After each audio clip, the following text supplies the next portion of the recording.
Do you want to sell something on your website? Maybe a digital product like a course or an ebook, or maybe a subscription plan? Then this is the right lecture for you. I promised you web design guidelines in this course, but now you even get some guidelines to actually improve your website conversion rates on top of that. So let's go. First, you can offer your visitors a free gift in order to build trust, instead of trying to sell anything right away. A very popular choice is to give away an ebook for free, such as this website does. If the user likes your book, he is more likely to buy anything from you after that. Of course, you should have a strong call to action button on your website where you want your users to click. But instead of showing it just once, you should repeat it in more places on your website. The more often, the better, but obviously without spamming and frustrating the user.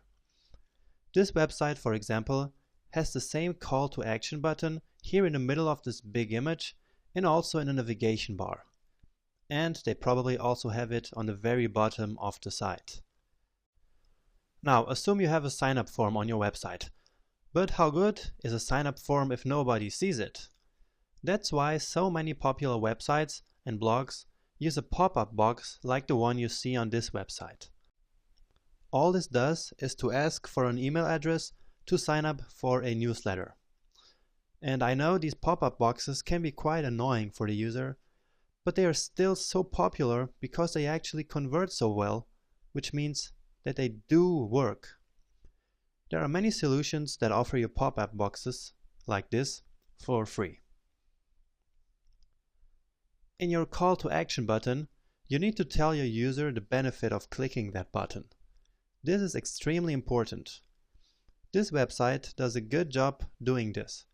Instead of saying something boring like click here or sign up, they tell the user he should try the service for free.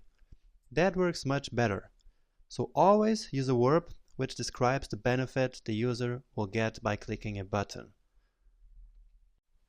If you want your user to sign up for anything, don't ask him for more information than you need. If you don't need phone numbers, address, or whatever, don't ask them for that information. The user doesn't want to go through too many fields in a form to achieve something. So forms with fewer fields definitely convert better. Social proof is a great persuasion tactic that can really help you increase conversion rates. This can be done in form of customer testimonials, if you have any, or showing that other companies use your product or service. And this tactic is so incredibly effective because customers are actually more likely to trust others than to trust you. So use this whenever you can. Two very effective techniques that you can use is to create urgency and scarcity. Urgency is when a buyer feels like they need to act quickly, and it's used in order to make people act now rather than later. The Groupon website does this by saying, hey, this deal has limited time remaining, so buy it now. So you can use words like now, hurry, instant, and immediately in your call to action buttons in order to make users act.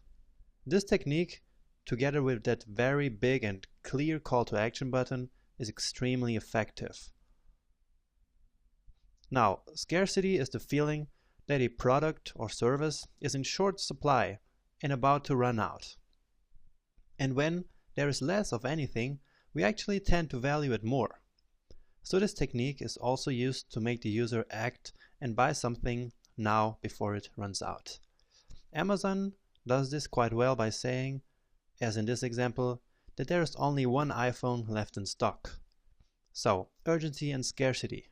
Use them when you can, and your website will probably convert better.